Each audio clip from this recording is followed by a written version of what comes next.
Hello नमस्कार, मी सुनीता. सगळ्या माझ्या गोडताईंचं मैत्रिणींचं आपल्या पुन्हा एका नवीन व्हिडिओमध्ये अगदी मनापासून स्वागत करते. सर्वांना श्री स्वामी समर्थ. तुमचा सगळ्यांचा आजचा दिवस खूप छान आनंदाचा आणि आरोग्यदायी जाव अशी स्वामीच्या चरणी प्रार्थना करते आणि आजच्या व्हिडिओला सुरुवात करते.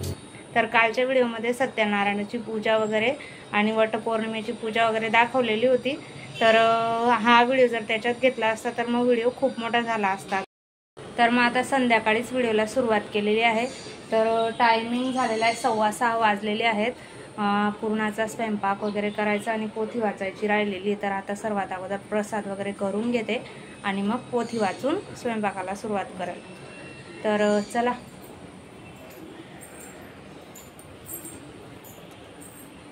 सव्वा 6 झालेले आहेत.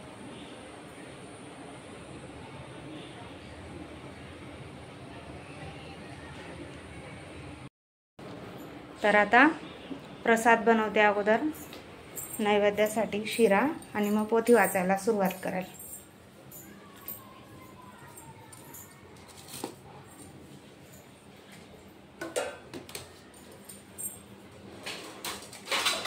पाणी ठेवून देते तापवण्यासाठी.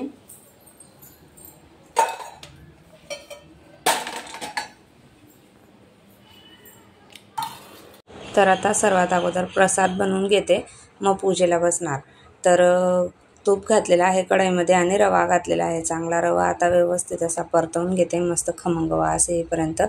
थोडेसे ड्रायफ्रूट्स घातलेले आहेत त्याच्यामध्ये आणि पाणी तापवायला ठेवलेलं होतं. रवा चांगला भाजला गेला की पाणी घातलं आणि साखर घातलेली आहे. व्यवस्थित असं मिक्स करून थोडं दूध घातलेलं आहे त्याच्यामध्ये. आता रवा झाकण ठेवून 2-1 मिनटं तसाच वाफवण्यासाठी ठेवून देते. दूध आणलेलं होतं तोपर्यंत. म्हटलं आता दूध वगैरे तापवून घेते. आता अगोदर दुसऱ्या गॅसवर दूध तापवायला ठेवून देते. पुरणपोळ्यांची कणिक मळून ठेवते, म्हणजे पोथी वाचेपर्यंत कणिक जी आहे ती मोडली जाईल छान त्यासाठी. तर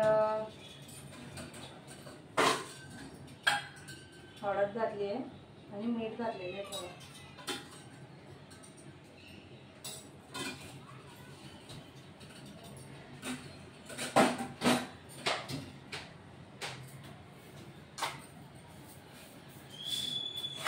साखर,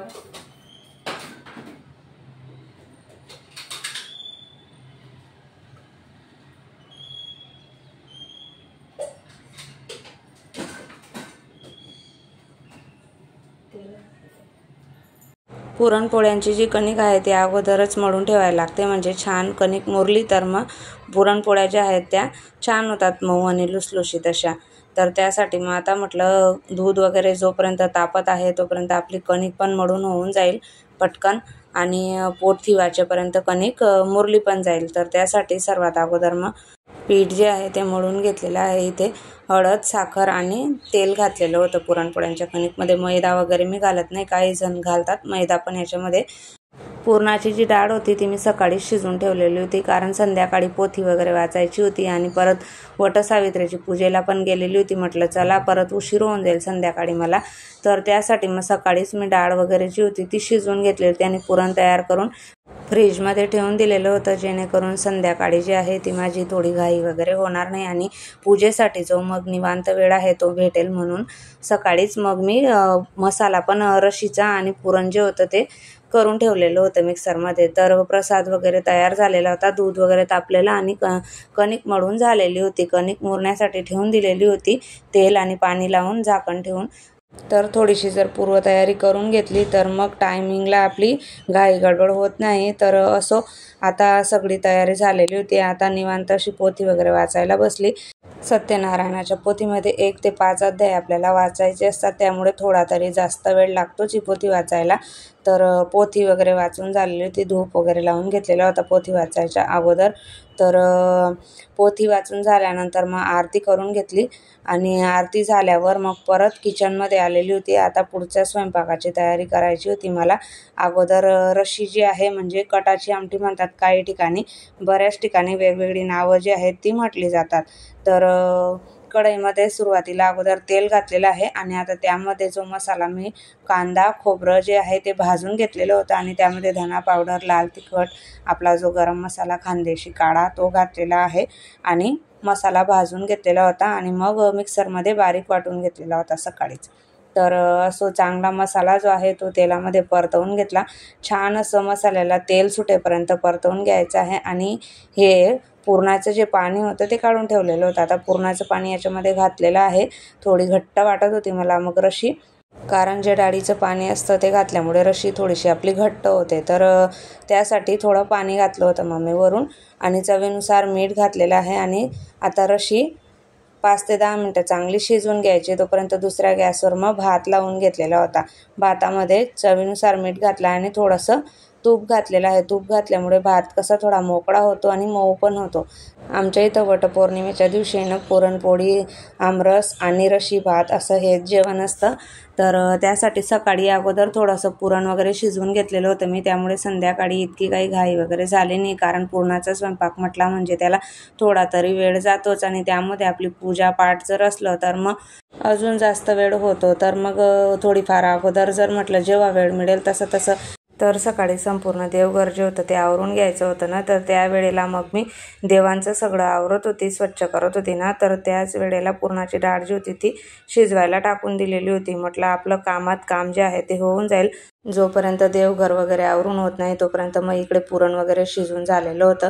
तर आंब्यांचा सीझन वगैरे राहिला ना तर मग पुरणपोळी, रशी भात वगैरे हे जेवण जे आहे ते एकदम मस्त होऊन जातं। तर आमच्या घरात पुरणपोळी वगैरे सगळ्यांना आवडते, म्हणजे खूप आवडते। बऱ्याच जणी हा जो व्रत आहे पौर्णिमेचा तो दुपारी पण सोडून घेतात गावाकडच्या साईडला, पण आम्ही पौर्णिमा वगैरे असली ना तर मग संध्याकाळी सोडतो आणि अशी दर महिन्याची पौर्णिमेला उपवास हा असतोच।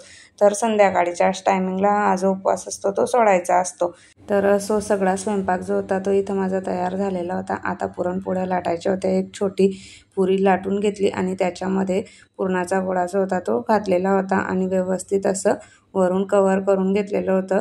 1 चाळीचीच पुरणपोळी जी आहे ते मी लाटत असते। काही जणी 2 चाळीची पुरणपोळी करतात, पण मी 1 चाळीची करते, कारण त्याच्यात पुरण जे आहे ते सगळीकडे पसरलेलं असतं। मग काठ वगैरे जे आहेत ना ते जाड वगैरे वाटत नाही, म्हणून मग आणि 2 चाळीची जर पुरणपोळी करायची म्हटली तर त्याचे काठांमध्ये ना तेवढं पुरण व्यवस्थित पसरत नाही, म्हणून मग मला 1 चाळीचीच पुरणपोळी आवडते। पण मोठी जी खापरवरची जी पुरणपोळी आपण बनवतो ना तर मग ती 2 चाळीची बनवावी लागते, कारण ती मोठी असते। आणि खापर वगैरेच्या पुरणपोळ्या जर करायच्या असल्या तर मग त्याच्यासाठी चूलच लागते, गॅसवरती काही त्या व्यवस्थित नाही होत, त्याच्यामुळे तव्यावरच टाकाव्या लागतात मग इकडे। तर पुरणपोळ्या वगैरे पण झाल्या होत्या तयार आणि आता हे जे डीमार्टमधून आणलेलं होतं मी तळण्यासाठी सिद्धिवेदून, त्यांच्यासाठी म्हटलं चला आज आता भजे वगैरे तळायचे होते, तर मग आता त्यांना हे पण तळून देते। तेल ठेवलेलंच आहे तापवायला। तर अगोदर तेल जे आहे ते थोडं कमीच तापलेलं असतं आणि यांना कमी तापलेलंच तेल लागतं। तर सुरुवातीला अगोदर ते तळून घेतलं आणि मग आता लास्टला शेवटी जे आहेत ते गरम गरम भजे तळून घेत आहे, म्हणजे जेवणाच्या वेळेला जे भजे आहेत ते आपल्याला गरम गरम राहतील। तर बाकीचं सगळं झाल्यानंतर मग आता मस्त गरमागरम ते भजे काढून घेतलेले आहेत आणि आता शेवटी बसते उपवास सोडण्यासाठी। ताट वगैरे तयार करून घेते, अगोदर देवांना नैवेद्य दाखवते आणि मग उपवास सोडून घेते। तर तुम्हाला आजचा व्हिडिओ कसा वाटला मला कमेंट करून नक्की सांगा। सोबतच व्हिडिओ आवडला असेल तर नेहमीप्रमाणे व्हिडिओला लाईक करा, शेअर करा।